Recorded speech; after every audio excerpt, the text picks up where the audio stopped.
नमस्कार। विद्या भारती के इस ऑनलाइन चैनल पर आप सभी का स्वागत है। आज अपन कुछ छोटे छोटे टॉपिक्स के बारे में चर्चा कर रहे हैं जो आपके 11वीं क्लास के में आने पर आपका आधार बनेगा। आज अपन चर्चा करेंगे केंद्रीय बैंक के बारे में। सबसे पहले तो देखिए कि प्रत्येक देश का अपना एक केंद्रीय बैंक होता है। इसका कार्य होता है कि जो देश में मौद्रिक नीति है उसका नियमन करना, नियंत्रण करना और मुद्रा पर नियंत्रित रखना, अन्य जो व्यावसायिक बैंकिंग प्रणाली है उसका भी नियंत्रण रखना, यह इस केंद्रीय बैंक का कार्य होता है। स्पेसिकली अपन भारत के बारे में बात करें तो भारत का जो केंद्रीय बैंक है उसका नाम है भारतीय रिजर्व बैंक,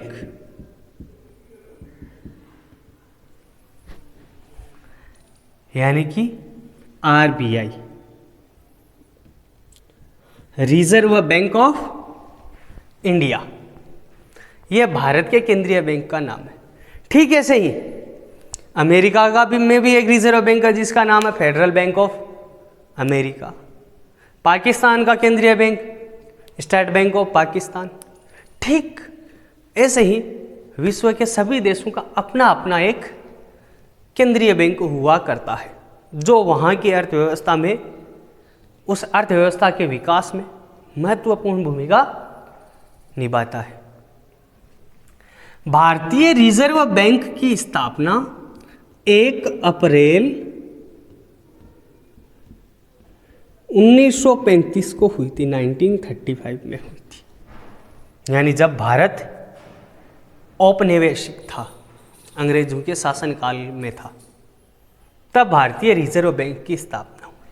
और इस समय भारतीय रिजर्व बैंक एक व्यावसायिक बैंक था। व्यावसायिक बैंक के रूप में इसकी स्थापना हुई। व्यावसायिक बैंक के रूप में स्थापना का मतलब होता है कि किसी भी व्यवसाय का उद्देश्य होता है लाभ अर्जित करना या लाभ कमाना। तो प्रारंभ में जो RBI है इसका भी उद्देश्य था अधिकतम लाभ कमाना। और इसकी जो स्थापना है वो एक अधिनियम के अनुसार हुई थी। उस अधिनियम का नाम था भारतीय रिजर्व बैंक अधिनियम 1934, reserve bank of India act 1934। इस अधिनियम के अनुसार, ये एक पहले अधिनियम बनाया गया, इस अधिनियम के अनुसार भारतीय रिजर्व बैंक की स्थापना 1 अप्रैल 1935 में हुई। और प्रारंभ में ये व्यावसायिक बैंक के रूप में कार्य कर रहा था और इसका भी उद्देश्य था लाभ कमाना। उस समय उद्देश्य नहीं था कि आर्थिक विकास में नीतियां बनाना, नियम बनाना या फिर मौद्रिक नीति तय करना, अन्य बैंकों पर कंट्रोल करना। ये कार्य इस समय इसके नहीं थे। एक ही काम था लाभ कमाना। धीरे धीरे भारत आज़ाद हुआ और 1947 में देश आज़ाद होने के बाद 1 जनवरी 1949 यानी 1949, 1 जनवरी 1949 को इस बैंक का राष्ट्रीयकरण हो गया। रिजर्व बैंक ऑफ इंडिया का। और इसी समय इससे भारतीय रिजर्व बैंक को केंद्रीय बैंक बना दिया गया। कब बनाया गया? 1949 को, 1 जनवरी 1949 को। इसकी विधिवत स्थापना राष्ट्रीयकरण होकर इसे केंद्रीय बैंक के रूप में जाने जाना लगा। अब यह रिजर्व बैंक यानी आरबीआई भारत के केंद्रीय बैंक के रूप में कार्य करना प्रारंभ कर दिया। इसमें एक रोचक बात यह भी है कि प्रारंभ में आरबीआई पाकिस्तान के नोट भी छापा करता था, यानी वहां के नोटों का निर्गमन भी आरबीआई करता था। भारतीय नोटों का निर्गमन तो करता ही था, साथ में पाकिस्तान में जब तक स्टेट बैंक ऑफ पाकिस्तान की स्थापना नहीं हुई तब तक ये आरबीआई ही पाकिस्तान के नोट छापता था। आज नेपाल का नोट चाइना छाप रहा है। अभी जो 2-4 दिन पहले सूचना आई थी कि नेपाल के नोट निर्गमन चाइना का रिजर्व बैंक कर रहा है। वो अन्य देशों से अपने नोट छपवाता है, भारत से भी छपवाए थे।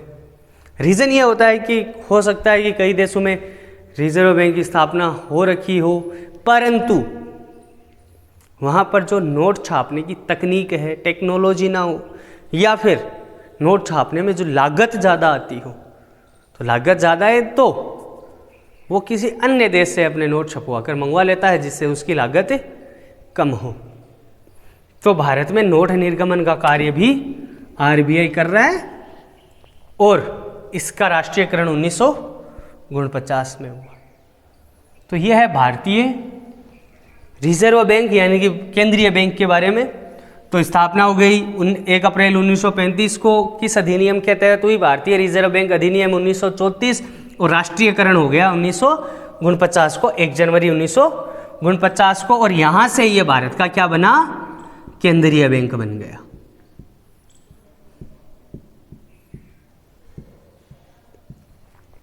ठीक है, अब अपन बात करते हैं कि प्रारंभ में मैंने बोला मौद्रिक नीति का नियमन व नियंत्रण कैसे करता है।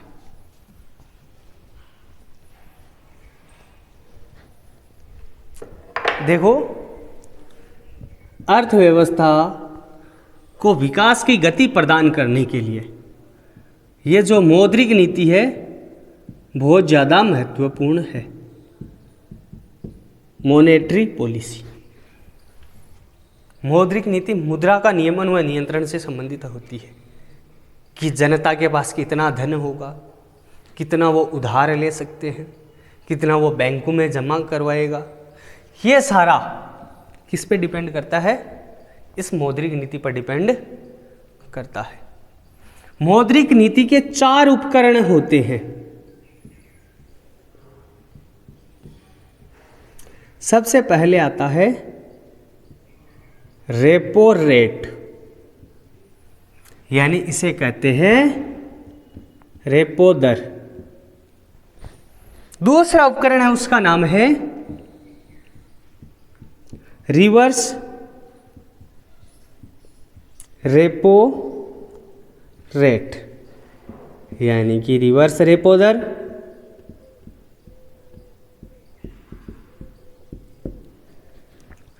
चौथी आती है, उसका नाम है CRR, केस रिजर्व रेशियो।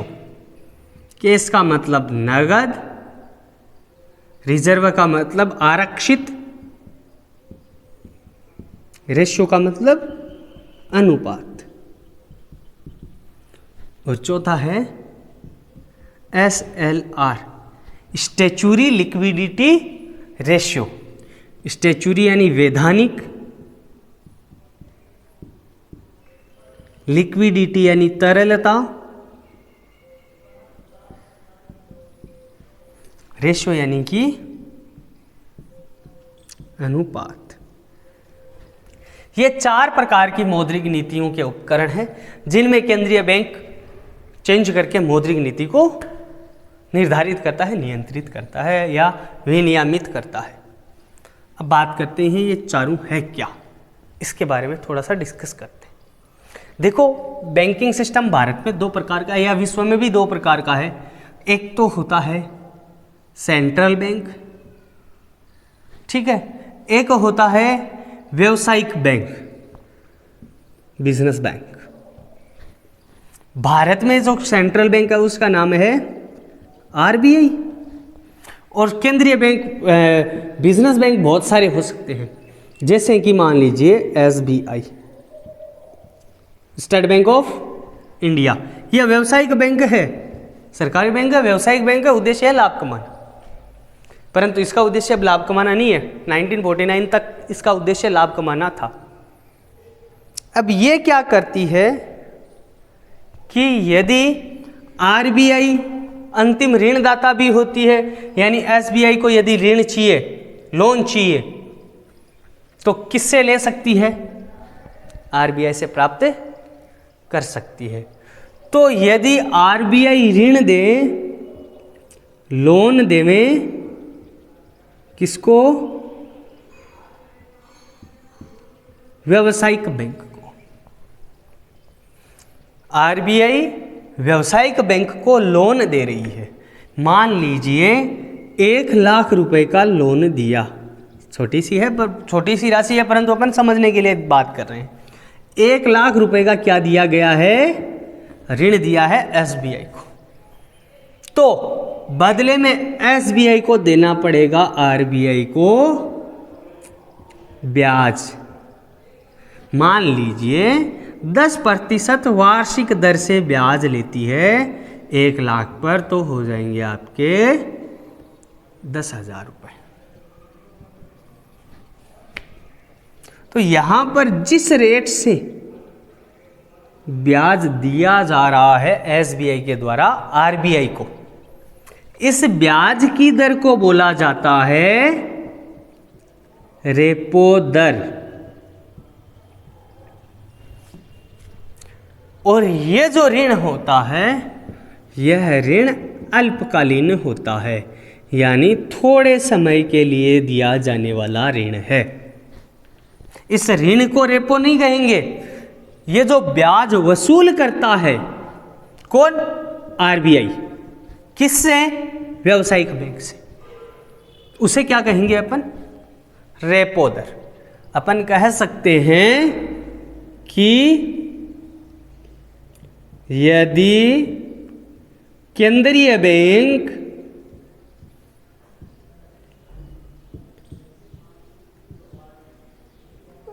अल्पकालीन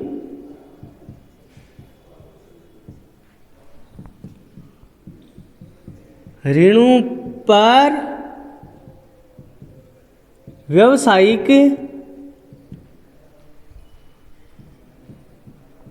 बैंकों से ब्याज वसूलता है, तो इसे रेपो दर कहते हैं। रेपो दर कहते हैं। तो आया समझ में? RBI ऋण दे रहा है SBI को, यानी कि केंद्रीय बैंक व्यावसायिक बैंक को ऋण दे रहा है और बदले में ब्याज ले रहा है। जिस दर से ब्याज ले रहा है उस दर को अपन ने क्या कह दिया? रेपो दर। ठीक है। दूसरा आता है रिवर्स रेपो दर, यानी कि रिवर्स रेपो रेट। अब साथ में एक नाम जुड़ ही गया है, रिवर्स। रिवर्स का मतलब पीछे की तरफ या उल्टा। तो यदि इसी का उल्टा हो जाए, कैसे? SBI के पास कोई एक व्यक्ति आता है, मान लीजिए X नाम का व्यक्ति आता है और बैंक में जमा करवाता है 1 लाख रुपए, और SBI के पास ऋण लेने के लिए कोई दूसरा व्यक्ति आता ही नहीं है। X व्यक्ति आता है, अपना खाता है और उसमें 1 लाख रुपए जमा करवा देता है। तो अब SBI से कोई 1 लाख रुपए मांगने आता नहीं है ऋण के रूप में, तो SBI के पास 1 लाख रुपए एक्सेस पड़े, अतिरिक्त पड़े। तो यह व्यावसायिक बैंक क्या करेगी? ये 1 लाख रुपए किसके पास रख देगी? केंद्रीय बैंक के पास। किस रूप में? ऋण के रूप में। अब व्यावसायिक बैंक केंद्रीय बैंक को ऋण दे रही है 1 लाख रुपए का। अब व्यावसायिक बैंक क्या करेगी, फिर केंद्रीय बैंक से ऋण दे देगी तो ब्याज प्राप्त करेगी, तो ये लेगी ब्याज। मान लीजिए 5% की दर से क्या लेती है, ब्याज। तो अब देने वाला कौन हो गया, ब्याज, केंद्रीय बैंक, और ब्याज प्राप्त करने वाला कौन हो गया, व्यावसायिक बैंक। तो जिस दर से ब्याज दे रही है केंद्रीय बैंक, इस दर को कहा जाता है रिवर्स रेपो दर, रिवर्स रेपो रेट। आया समझ में? यानी कि यदि पहले की परिस्थितियां उल्टी हो जाए, यानी लेने के स्थान पर केंद्रीय बैंक ब्याज दे, तो उसे कहते हैं रिवर्स रेपो रेट। तो अपन कह सकते हैं, इसी परिभाषा में देखिए, ये तो हो गई रेपो रेट की 1 नंबर। 2 नंबर देखिए, यदि केंद्रीय बैंक व्यावसायिक बैंकों के अल्पकालीन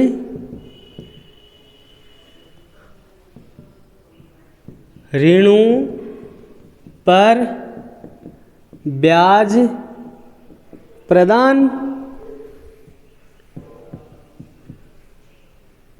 करता है, तो इसे रिवर्स रेपो दर कहते हैं। पहले तो रेपो में तो ले रहा था ब्याज, और रिवर्स रेपो में दे रहा है। नेक्स्ट अपने पास आता है, ये हो गया और ये भी हो गया। नेक्स्ट अपने पास जो टॉपिक है वो है CRR, कैश रिजर्व रेशियो। अब देखिए, इसी एग्जाम्पल में आगे अपन बात करते हैं। ये जो अक्स व्यक्ति अपने अकाउंट में 1 लाख रुपए जमा करवा रहा है, इसका एक निश्चित अनुपात, यानी 1 लाख रुपए का एक निश्चित अनुपात किसके पास जमा करवाएगा, केंद्रीय बैंक के पास। और यह जमा करवाना अनिवार्य है, यह जमा करवाना अनिवार्य है, ऋण के रूप में नहीं। ये जो जमा होगा ये ऋण के रूप में नहीं होगा, इस पर किसी प्रकार का कोई ब्याज प्राप्त नहीं होगा व्यावसायिक बैंक को। यानी कि व्यावसायिक बैंक को अपनी जमाओं का एक निश्चित अनुपात केंद्रीय बैंक के पास जमा रखवाना पड़ता है, इसे कहते हैं CRR। या अपन कह सकते हैं व्यावसायिक बैंकों को अपनी जमाओं का एक निश्चित प्रतिशत हिस्सा या अनुपात केंद्रीय बैंक के पास, केंद्रीय बैंक के पास जमा करवाना पड़ता है, यानी अनिवार्य है, ऐच्छिक नहीं है। उसे क्या कहते हैं, CRR कहते हैं, कैश रिजर्व रेशियो या नगद कोषानुपात कहते हैं। अब बात आती है SLR की। अब देखिए, व्यावसायिक बैंक 1% एक हिस्सा तो किसके पास जमा करवा दिया, RBI के पास, और एक हिस्सा, एक निश्चित प्रतिशत अनुपात अपने पास नगद के रूप में रखना पड़ता है, ताकि उसके जो दिन प्रतिदिन के लेन देन है वो सारे सुचारू रूप से चलते रहे। यानी एक निश्चित प्रतिशत अनुपात तो केंद्रीय बैंक के पास भेज दिया, जिसे अपन ने CRR कह दिया, और एक निश्चित प्रतिशत अनुपात अपने पास रखना ही पड़ता है नगद के रूप में, जिसे अपन कहते हैं SLR, स्टैच्यूरी लिक्विडिटी रेशियो, या वैधानिक तरलता अनुपात। यानी कि व्यावसायिक बैंकों को अपनी जमाओं का एक निश्चित प्रतिशत हिस्सा अपने पास नगद के रूप में रखना पड़ता है, जिसे वैधानिक तरलता अनुपात कहते हैं। इसकी परिभाषा भी यहां लिख देता हूं। ये था आपका 3 नंबर और ये है 4 नंबर उपकरण SLR। तो व्यावसायिक बैंकों को अपनी